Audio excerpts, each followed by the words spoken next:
Salut à toi, pensée du jour numéro 292 ou 292, suivant d'où tu m'écoutes. Une question qui m'est parvenue, je crois, via Instagram, mais je ne suis pas sûr.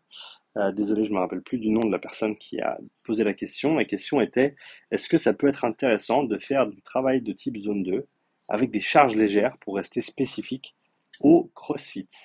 Euh, la réponse courte, c'est oui, ça peut être fait. La réponse un peu plus longue, c'est non, je ne le conseille pas. Et non, je vais pas te laisser comme ça en plan. Je vais m'expliquer un petit peu. Euh, je pense que, et ça j'en ai parlé déjà plusieurs fois sur la chaîne et via d'autres posts, je pense qu'on est dans une ère de l'hyper spécificité de l'entraînement. C'est-à-dire que tout le monde cherche à avoir un entraînement qui est ultra spécifique à son sport et à rester le plus proche possible de tous les mouvements du sport et à faire en sorte que tous les entraînements ressemblent au sport d'une manière ou d'une autre. Si on veut faire de la préparation physique foot, il faut un ballon dans tout ce qu'on fait. Si on veut faire de la préparation physique CrossFit, et ben il faut faire du CrossFit dans tout ce qu'on fait. Et ça, je pense que c'est une énorme erreur en fait. Je pense que c'est une énorme erreur parce que, eh ben, on en revient à l'analogie de la pyramide et ton sport. Et bah, tu prends même, si on parle du CrossFit dans ce contexte-là, et ben la pyramide même du CrossFit, elle t'explique en fait que le sport, il est à la pointe de la pyramide. Et si tu fais de la compétition en CrossFit, eh ben, ton sport, c'est le CrossFit. Et que tous les moyens d'entraînement qui vont te mener à performer au plus haut niveau dans ton sport ne sont pas nécessairement ou ne sont pas que le sport en lui-même. Est-ce que c'est important de faire ton sport et de le pratiquer et de respecter la spécificité dans ce domaine-là? Oui. Mais à mon avis, tu pourrais polariser, si j'ose utiliser ce terme dans ce contexte-là, tu devrais presque te polariser, en tout cas en termes conceptuels par rapport à tes entraînements et comment tu les approches, entre ton sport qui va être ultra spécifique et ta préparation physique qui va être générale.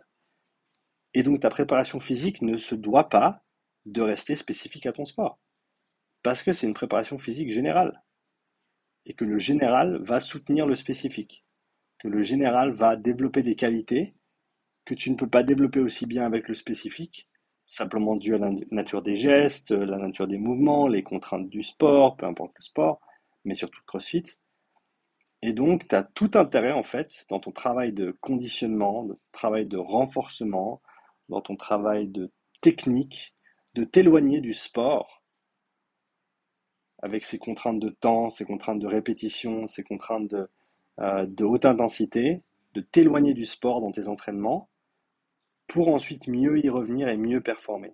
Parce que si tu fais que ton sport H24, dans un cadre de CrossFit par exemple, eh ben, ton corps, il va plus répondre à un moment donné. Ton corps, il va saturer, il va dire c'est bon. En anglais, il y a un principe qui s'appelle de l'accommodation, accommodation. C'est l'habituation, j'ai pas le terme en français, ou l'accommodation, mais ça sonne pas très bien, donc aide-moi dans les commentaires s'il te plaît, parce que je parle pas encore très bien français, comme tu peux le voir. Ton corps, il s'habitue simplement à un stimuli. Et plus tu appliques le même stimuli, et moins l'organisme répond. Et plus il faut une charge importante de stimulation pour que l'organisme continue à s'adapter et à répondre. Et donc, si tu fais que ton sport tout le temps, et ben ton corps, au bout d'un moment, il veut plus t'écouter. Il fait comme ça, il fait nanana, nanana, parce qu'il en a marre. Et donc, quand on parle de zone 2, et ben on parle d'un travail qui est ultra général, qui est à l'antithèse du travail spécifique. Et donc, certes, tu pourrais faire du travail de basse intensité avec tes mouvements de CrossFit, et d'ailleurs, je te le conseille, je te le souhaite, mais c'est pas le but d'un travail de. C'est pas nécessairement dans la même optique qu'un travail de zone 2. Je dirais que du travail de basse intensité, type CrossFit, pour performer en CrossFit, c'est ultra intéressant. Parce que tu peux accumuler une tonne de volume que tu ne pourrais pas accumuler si tu mettais beaucoup plus d'intensité. Et donc, de ce fait, d'accumuler du volume à basse intensité dans tes mouvements de CrossFit, c'est ultra intéressant. Mais ça reste du travail spécifique. D'accord? Le travail de zone 2, c'est pas du travail spécifique, c'est du travail général. C'est des qualités physiologiques, métaboliques qu'on essaie de développer.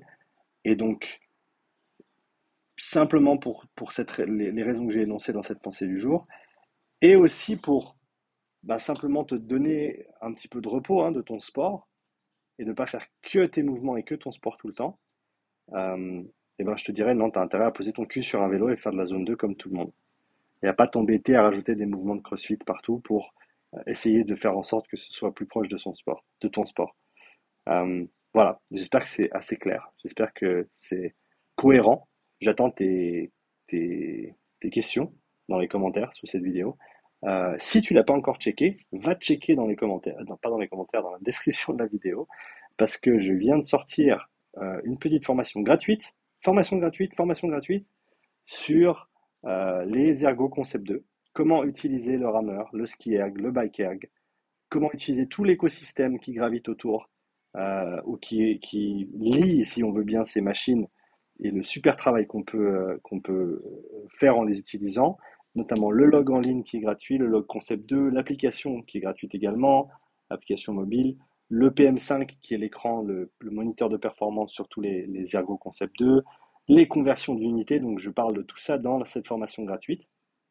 1 heure et demie de contenu gratuit dans cette formation. Donc va checker ça, Upside Strength Academy avec un y.com. Formation gratuite. Je me réjouis d'avoir tes commentaires en témoignage de cette formation une fois que tu auras terminé. Et donc voilà, j'ai terminé ma pensée du jour sur cette idée de utiliser des charges légères pour rester spécifique au CrossFit dans du travail de basse intensité. Oui, tu peux, mais non, tu ne devrais pas le faire. À demain pour la nouvelle pensée du jour. Ciao.